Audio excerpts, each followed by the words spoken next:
let's consider that Mario Party wants to be something it's not. Or is it?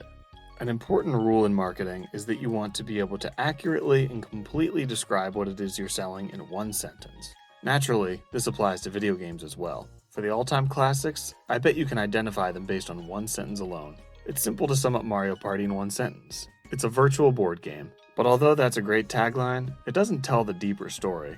Mario Party isn't like other board game video games. As in, it's not just Monopoly or Catan or the Game of Life copied and pasted onto a disc. It's more at home on a video game console, because it does things that a tabletop board game would never be able to do. The most core aspect of the game that board games can't do is end after a certain number of turns. Yeah, you could keep a turn count with your friends and choose to end after a set amount, but who's going to go through the trouble? In addition to the convenience of knowing how long a game will take, a limited number of turns adds pressure. Being able to see the finish line so clearly creates a sense of foreboding. You better get stars while you can, because your opportunity diminishes at every turn. It's like careening your motorcycle off a cliffside and keeping eye contact with the ground below. This is the same reason the bonus stars are a unique addition. No sane individual is going to want to keep track of how many red spaces each player has landed on. So the game taking care of this for you is a welcome addition.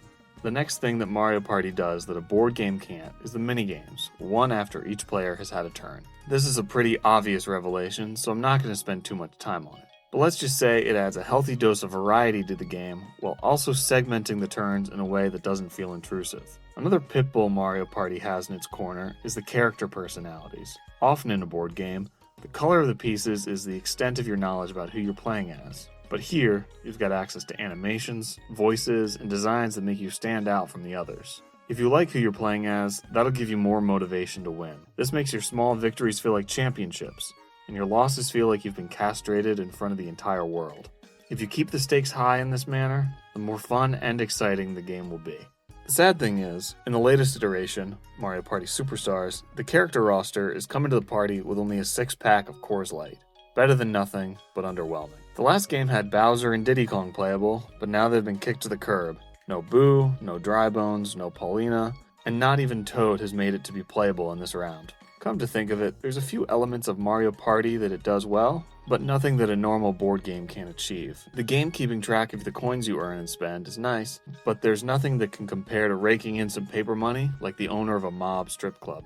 The fact that moving is based on rolling dice is also limiting. I suppose they use it as a common point to make new players feel familiar with the strange world they're about to enter, but you know they could have come up with something more creative. Not that I can think of anything. While the simplicity is thoughtful, you know there's more that can be done. The same goes for the events. Most events don't change the game board in a meaningful way. They just shuffle the players around. This is a video game. The entire genetic makeup of the board could change at a moment's notice, but it never does. This isn't intended to be too negative about Mario Party. It executes on almost every point it looks to hit. Yes, there are shortcomings, but there's shortcomings in every video game. That's the sad truth. It's great to see such a unique product last so long. It's a series that's been here for over 20 years and over 24 titles. The world loves Mario Party, as it should.